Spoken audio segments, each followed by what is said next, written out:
அன்பு தங்கைங்கிற படத்தை பற்றி நான் சொல்லணும். அன்பு தங்கைங்கிற படத்தில் நான் முன்னாள் முதலமைச்சர் ஜெயலலிதா அம்மாவோட நடிச்சிருக்கேன். அவங்க மாதிரியே நான் இருக்கேன்னுட்டு நிறைய பேர் சொல்லுவாங்க. அவங்களுக்கும் அந்த அபிப்பிராயம் இருக்குது. நான் என்னுடைய பிரதரோட வெட்டிங் கார்டு கொடுக்கறதுக்காக அவங்க வீட்டுக்கு நான் போனேன். அப்போ அவங்க பார்த்துட்டு என்னை உட்கார வச்சு கூல்ட்ரிங்க் எல்லாம் கொடுத்தாங்க. அப்போது நீங்கள் தான் அந்த படத்தில் அன்பு தங்கையில் ஃபஸ்ட்டு, அதுக்கப்புறம் தான் நான், நீங்கள் என்ன மாதிரியே இருக்கீங்கன்னு நிறைய பேர் சொல்கிறாங்க. எனக்கும் அந்த இது இருக்குது. அதனால் நீங்கள் உங்களுடைய கேரக்டர் தான் என்னுடைய கேரக்டரை விட பெட்டராக இருக்குது அன்பு தங்கையில் அப்படின்னு சொன்னாங்க.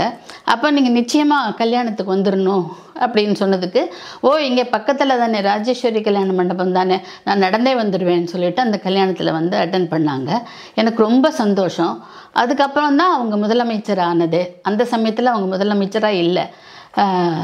அதே மாதிரி நான் ஆக்ட் பண்ண நவரத்னம் படம், சிஎம் எம்ஜிஆர் அவர்கள், அவர் அவரோட நான் மலையாள ஒரு பொண்ணாக ஒரு கேரக்டர் ஆக்ட் பண்ணேன்.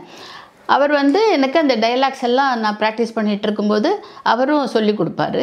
அந்த கேரக்டரில் நான் சின்ன கேரக்டர் தான். ஒவ்வொரு எபிசோட், அது நவரத்னம் 9 கற்கள் இருக்கிற மாதிரி 9 கேரக்டர்ஸ். அதில் நான் கோமதிங்கிற கேரக்டரில் நான் ஆக்ட் பண்ணேன்.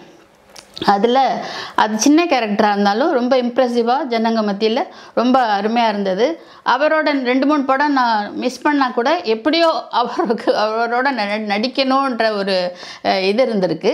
அதனால் அந்த நவரத்னம்ங்கிற படத்துலையாவது நான் அவரோட ஆக்ட் பண்ணேன்.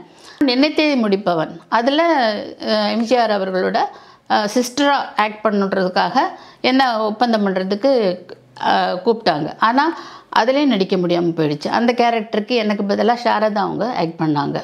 மாண்புமிகு எம்ஜிஆர் அவர்களோட எனக்கு நவரத்தினம் படம் ஒன்று தான் ஆக்ட் பண்ணேன். இது எங்களுடைய விசிகே சித்திரமாலா சேனல். இதில் பல்வேறு நிகழ்ச்சிகளில் நான் தொடர்ந்து உங்களை சந்திப்பேன். நீங்களும் அதை பார்த்து மகிழலாம். நன்றி, வணக்கம்.